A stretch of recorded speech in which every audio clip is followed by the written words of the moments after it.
트럭이 짐을 가득 싣고 달리고 있었습니다. 그 트럭 안에는 수박, 사과, 배, 귤을 가득 싣고 있었습니다.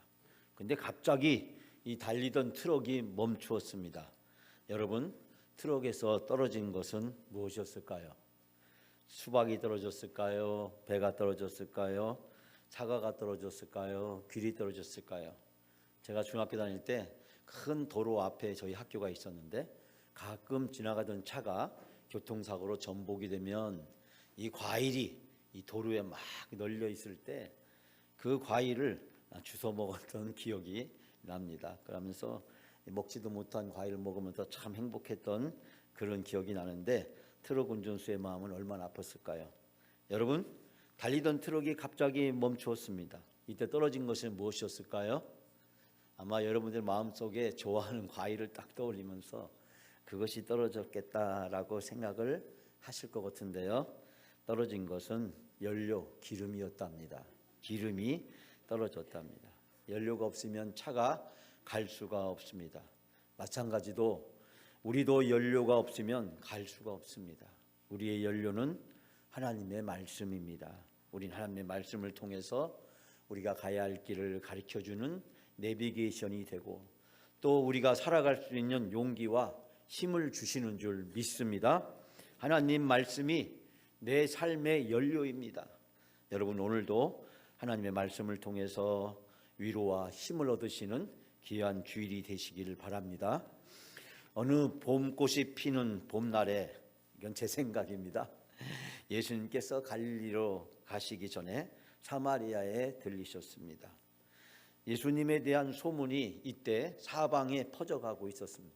요한복음을 보게 되면 예수님이 예루살렘 성전에 가서 성전에서 물건 파는 자들을 내어 쫓으시면서 성전을 정화했습니다. 이때가 유월절이었기 때문에 유대인들이 사방에서 예루살렘에 와서 유월절을 보내고 있었습니다. 경건한 유대의 남자라면 유월절에 예루살렘 성전에 가서 그 절기를 보내는 것이 당시 이 경건한 유대인들이 당연히 해야 될 도리라고 생각을 했습니다. 사방에 흩어져 있던 디아스포라, 즉 유대인촌에서 유대인들이 예루살렘에 왔고 그들은 직접 예수님을 처음으로 목격하게 되었습니다. 그리고 예수님이 성전에서 정하신 그 사건을 통해서 바로 내 아버지 집이다, 내가 그다라고 하는 이야기를 들으면서 큰 충격과 놀라운 소식을 접하게 되었습니다. 그들이 유월절을 마치고 각자 자기 디아스포라 집으로 돌아가게 되었을 때 예루살렘에 있었던 이 큰 빅 이슈는 각 디아스포라의 큰 화제거리로 등장했을 것입니다. 여러분, 이 소동이 있은 직후에 지난주에 우리가 함께 나눴듯이 한밤중에 니고데모가 찾아옵니다. 니고데모는 경건한 유대인이었습니다. 그는 사내들인 공회의 재판관이었습니다. 상당한 지위를 가지고 있는 당시의 고위 유대인 중에서도 유대인이었습니다. 그는 유대 율법에 따라서 살아가고 있는 아주 모범적이고 경건한 그런 유대 지배층 중에 한 사람이었습니다. 그는 한밤중에 구원에 관한 교리에 대해서 함께 이야기를 나누었지만 그 이야기가 어떻게 끝났는지 성경은 이야기하고 있지 않습니다. 그러나 평생 살아가면서 니고데모에게 그날 밤 예수님과의 만남은 상당히 많은 영향을 끼쳤습니다. 니고데모 만난 후에 예수님은 남쪽 유대지방에 내려가셔서 세례를 베푸시고 그리고 제자를 삼으셨습니다. 그리고 예수님은 돌연 저 북쪽에 있는 갈릴리로 향해서 여행을 떠나셨습니다. 1세기 전후에 팔레스타인이라고 하는 지역에는 크게 남쪽의 유대지방과 저 북쪽의 갈릴리 지방으로 나누어져 있었고 이 유대지방에서 북쪽을 향해서 가려면 사마리아를 지나쳐서 가든지 아니면 사마리아를 우회해서 요단 동편 쪽을 거쳐서 가야만 했습니다. 요단 동편 쪽으로 우회해서 가게 되면 약 6일 정도의 시간이 걸리게 되는데 사마리아 사람의 비유를 통해서 발견하다시피 이 요단 동편으로 가려면 요단강을 2번이나 건너야 되고 때로는 강도를 만나기도 했기 때문에 이 길은 험한 길이기도 했습니다. 그러나 경건한 유대인들, 바리새인들은 사마리아 지역을 통과하지 않고 이 위험하고 힘든 6일 길을 걸어서 저 갈릴리 지방으로 가기도 했습니다. 그러나 만약에 이 유대 지방에서 곧바로 이 사마리아 지역을 가로질러 간다면 3일 만에 갈 수 있는, 절반 만에 갈 수 있는 길이기도 했습니다. 그렇지만 유대인들은 이 길을 선택하지 않았습니다. 그런데 오늘 본문의 말씀을 보니까 예수님께서는 작심하시고 계획을 세우시고 마음의 뜻을 정하시고 이 사마리아 지역을 거쳐서 갈릴리로 가기로 결정하셨습니다. 그리고 예수님께서 수가라고 하는 성에 이르러서 제자들이 먹을 것을 사러 갔을 때 예수님은 우물가에서 혼자 앉아 있었습니다. 그때 사마리아 한 여인이 낮 한 12시 전후쯤 되었을 때 아무도 물을 길러 오지 않는 그 시간에 물을 길기 위해서 우물가에 다가왔습니다. 유대 남자였던 예수님은 그 여인에게 말을 걸었습니다. 사랑하는 여러분, 저는 오늘 주신 말씀을 통해서 그날 수가성에 있었던 이 사마리아 여인이 어떻게 예수님을 만나게 되었는지 세 가지로 은혜를 함께 나누기로 합니다. 첫 번째로 이 사마리아 여인은 유대인 남자를 만났습니다. 유대인 남자. 왜 하필이면 유대인 남자라고는 표현을 사용할까? 여러분 4장 9절 말씀 다시 한번 다 같이 함께 봉독합니다. 사마리아 여자가 이르되 당신은 유대인으로서 어찌하여 사마리아 여자인 나에게 물을 달라 하나이까 하니 이는 유대인이 사마리안과 상종하지 아니함이로라. 아멘. 이 말을 좀 더 쉽게 번역해 보면 사마리아 여자가 이르되 당신은 유대인이고 저는 사마리아 여자인데 어떻게 저더러 물을 달라고 하십니까? 당신은 유대인이고 저는 사마리아인인데 어떻게 물을 달라고 하십니까? 유다인들과 사마리아인들은 서로 상종하지 않지 않습니까? 라는 질문을 던집니다. 우리가 작년 후반기에 학계 스가랴, 느헤미야, 에스라서를 배울 때 이 바벨론에서부터 귀환한 이스라엘 백성이 예루살렘 성전과 성벽을 재건할 때 그때 이 유다인들을 괴롭히고 힘들게 했던 것이 무엇이었습니까? 수백 킬로 떨어진 바벨론에서 예루살렘까지 오는 길도 힘든 길이었습니다. 그곳에 와서 성전과 성벽을 재건하는 일도 힘든 일이었습니다. 그곳에서 먹고 사는 일도 자기 집을 짓는 것도 어렵고 힘든 일이었습니다. 그러나 그 어렵고 힘든 것은 다 감당할 수 있는 어렵고 힘든 일이었습니다. 그러나 정작 유대인들을 괴롭히고 힘들게 했던 것은 사마리아 사람들이 끊임없이 모함하고 고소하고 고발하고 위협하고 그리고 그들을 침략하기 위해서 호신탐탐 노리는 위협 때문이었습니다. 산발락과 도비아를 비롯한 이 사마리아 사람들은 예루살렘이 부흥되고 다시 재건되는 것을 막기 위해서 수단과 방법을 가리지 않고 당시의 페르시아 황제에게 고소를 하고 공사가 지연되게 만들었고 온갖 방법을 다 동원해서 예루살렘의 재건과 부흥을 막으려고 했습니다. 평상시에 이 사마리아 사람들에서 좋은 감정을 유대인들은 가지고 있지 않았습니다. 우리 아시피 북왕국 이스라엘이 멸망한 다음에 아수르의 통치 정책에 의해서 이 사마리아 지역에 살던 사람들은 강제로 이주를 당하고 이방인과 강제로 결혼하고 섞여 살게 되면서 신앙의 순수성, 민족의 혈통의 순수성을 잃어버리고 그들이 이방신과 하나님을 같이 섬김으로써 유대인들은 바벨론 포로로부터 귀환하게 되었을 때 이 사마리아 사람들과 상종하지 않게 되었습니다.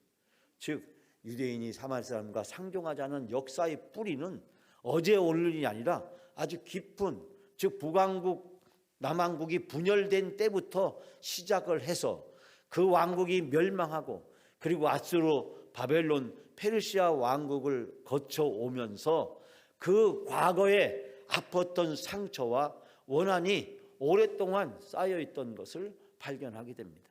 1세기 전후 예수님 당시 시대에도 이 사마리아 사람들과 당시의 유대인들은 이 사마리아 사람들과 상종하지 않았고 결국 역사 속에서 이 사마리아 사람들은 점차 사라져가고 오늘날 수백 명의 이 사마리아 사람으로 겨우 명맥을 유지하고 있다라는 이야기를 들을 수 있게 됩니다. 유대 율법이었던 미나시에 의하면 사마리아 여자들은 더욱더 부정한 사람으로 취급되었습니다. 당시 연구하는 이 에레미야스라는 학자에 의하면 성전이 파괴되기 전 수십 년 전부터 사마리아 여인은 부정한 자일 뿐만 아니라 그 여인들과 접촉한 사람도 부정한 자로 만든다고 간주가 되었다고 이야기합니다. 우리가 선한 사마리아 사람의 비유를 통해서 발견하듯이 그들의 손에 닿는 것만 해도 부정하다고 생각했는데 지금 예수님께서는 이 부정한 땅에 가시고 부정한 사마리아 사람을 만나시고 더더군다나 부정한 사마리아 여인을 만나서 그에게 물을 달라고 하는 모습을 발견하게 됩니다. 이 여인은 순간 당황했을 것입니다. 유대인 남자가 자기에게 말을 걸어오다니, 그리고 물을 달라고 하다니, 이런 일이 없었는데 어떻게 내 앞에 이런 일이 일어날 수 있는가? 유대인의 전통을 깨트리는 이 유대인 남자의 만남을 이 여인은 큰 충격으로 받아들였습니다.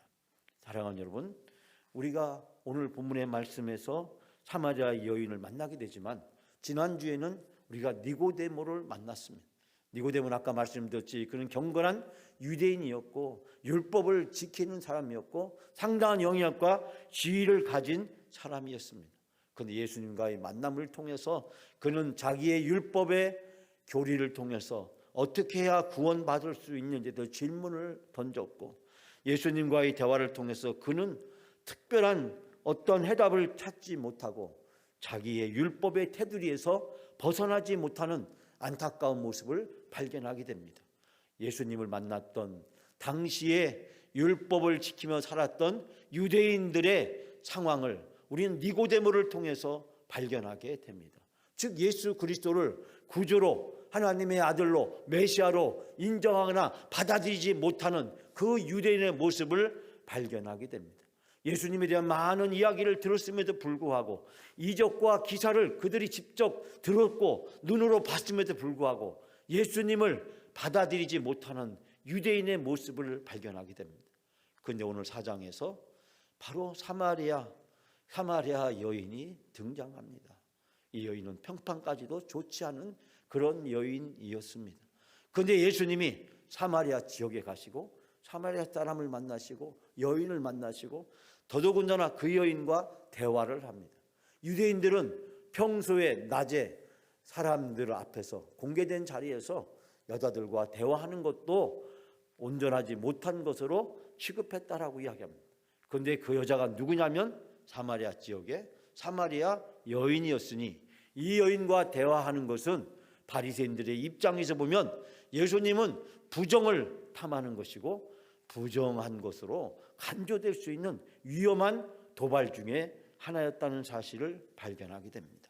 여러분, 요한복음 3장에서 니고데모를 만난 예수님, 요한복음 4장에서 바로 부정한 이 사마리아 여인을 만나시는 예수님, 이것을 통해서 이 요한복음 우리에게 무엇을 가르쳐 주려고 했을까요? 요한복음 3장 16절 말씀에 이렇게 기록하고 있습니다. 지난주 우리가 함께 봉독했지만 여러분 혹시 기억하실지 모르겠습니다. 다 같이 요한복음 3장 16절 말씀, 너무 유명한 말씀이죠. 성경의 가장 유명한 말씀, 성경 전체를 한 구절로 요약한다면 요한복음 3장 16절로 요약할 수가 있는데 다 같이 한번 해볼까요? 시작.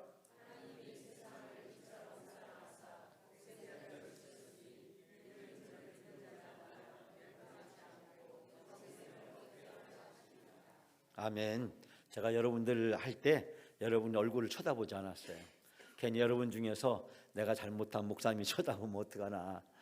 요한복음 3장 16절 말씀, 예수님은 모든 사람을 구원하시기 위해서 이 세상에 오셨습니다. 예수님은 유대인뿐만 아니라 이방인까지도, 의인뿐만 아니라 죄인까지도 예수님은 인종을 따지지 않으십니다.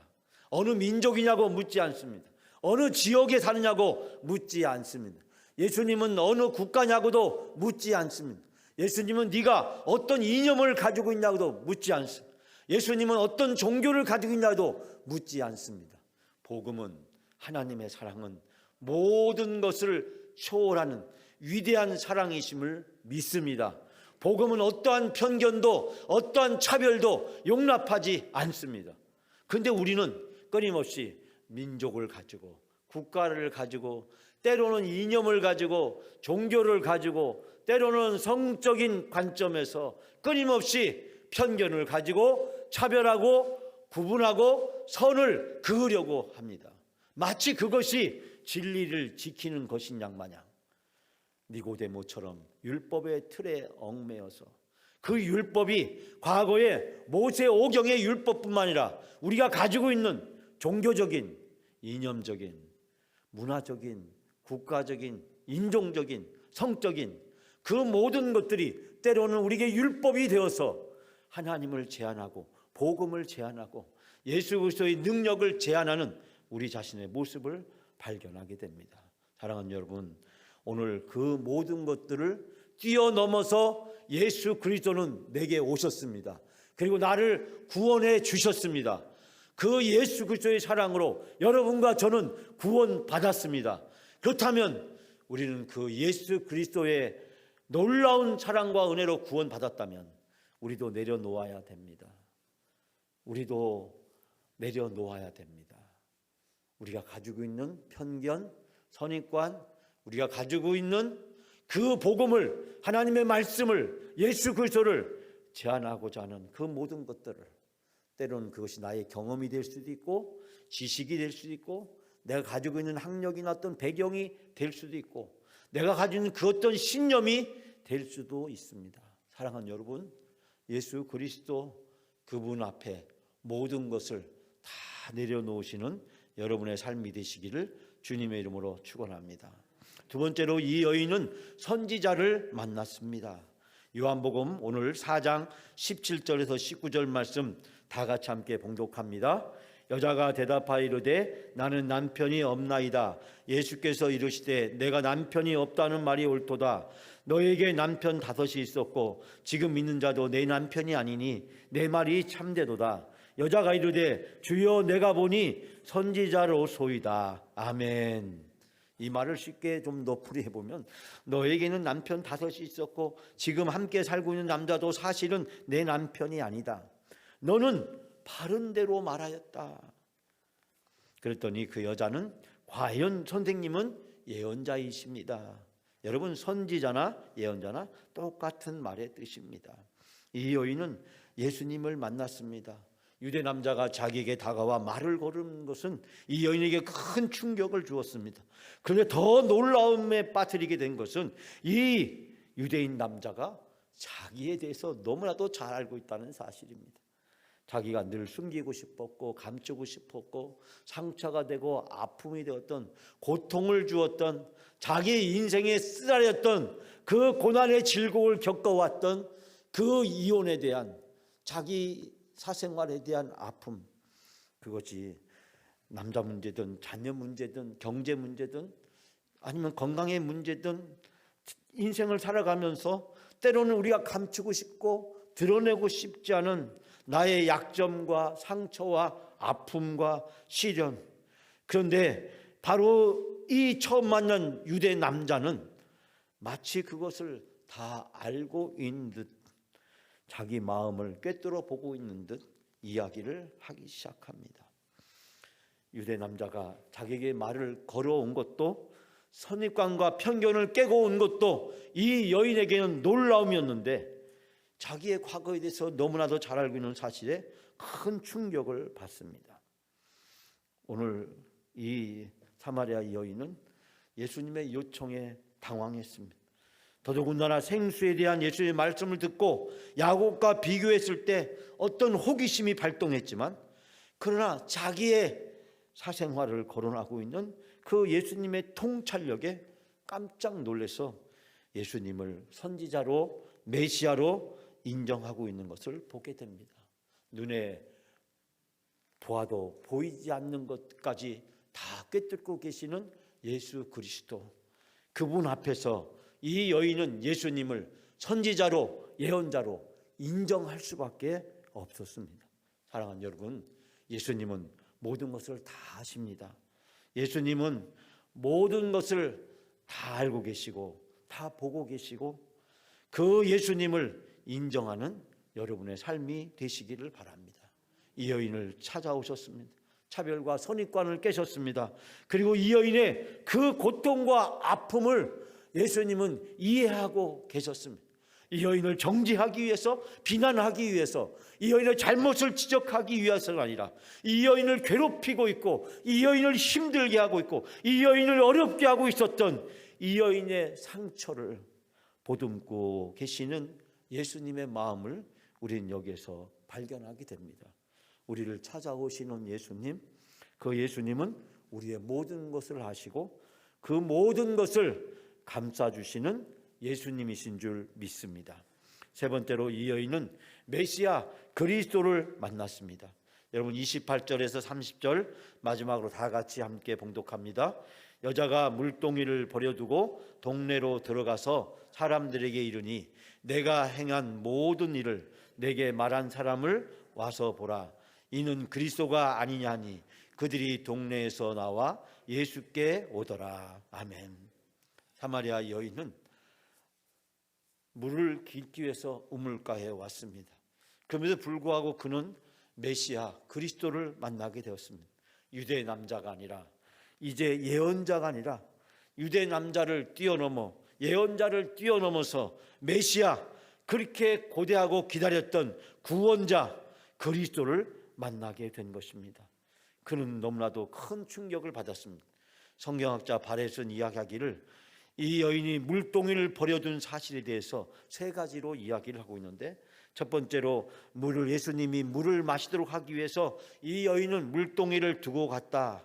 두 번째, 단순히 이 여인이 일어난 사건을 전하려고 하는 마음이 너무 앞섰기 때문에 물동이를 가져가는 것을 잃어버렸다. 세 번째는 물동이를 두고 감으로써 그녀가 자신의 과거에 대해서 완전히 결별했다. 저는 이 세 가지가 다 맞다고 생각합니다.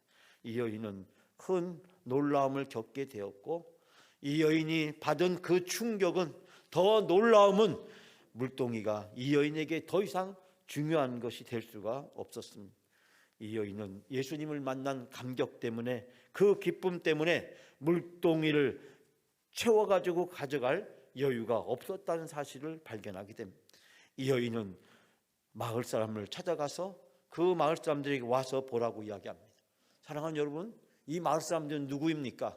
이 여인을 향해서 손가락질하고 이 여인을 왕따시키고 이 여인을 배척하고 평소에 이 여인을 괴롭혔던 사람들이었습니다. 미운 사람들이었고, 때로는 상처를 준 사람이었고, 아픔을 준 사람이었고, 그들에 대한 증오와 많은 감정들이 일어나는 그런 사람들이었습니다. 그런데 이 여인은 바로 그 사람들을 찾아갑니다. 상처를 주고 아픔을 주고 고통을 주었던 그 사람을 찾아가서 와서 보라고 그렇게 이야기를 합니다. 예수님과 대화하는 과정에서 이 사마리아인은 처음으로 유대인 남자를 만났고, 야곱과 비교되는 선지자를 만났고, 그리고 이제 예수 그리스도 메시아를 만났을 때 이 여인의 삶이 변화되는 놀라운 일이 일어난 것을 우리는 발견하게 됩니다. 사랑하는 여러분, 예수님께서는 우리가 죄인임에도 불구하고 우리를 찾아오십니다. 우리가 부족함에도 불구하고 예수님은 오늘 찾아오십니다. 우리가 많은 연약함과 나약함이 있음에도 불구하고 예수님은 우리를 찾아오십니다. 그리고 우리의 상처와 아픔을 예수님은 보듬어 주시고 우리를 위로하여 주시고 치료하여 주시고 우리의 죄를 용서해 주시고 하나님의 자녀 삼아 주십니다.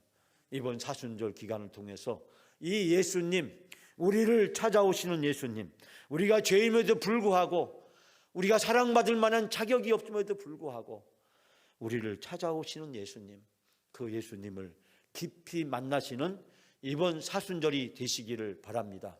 그 예수님께 더 기도하는 사순절이 되시길 바랍니다. 그 예수님을 더 본받는 사순절이 되시기를 바랍니다. 여러분의 삶을 통해서 예수 그리스도 그분의 모습이 드러나는, 그분을 닮아가는 사순절이 다 되시기를 주님의 이름으로 축원합니다.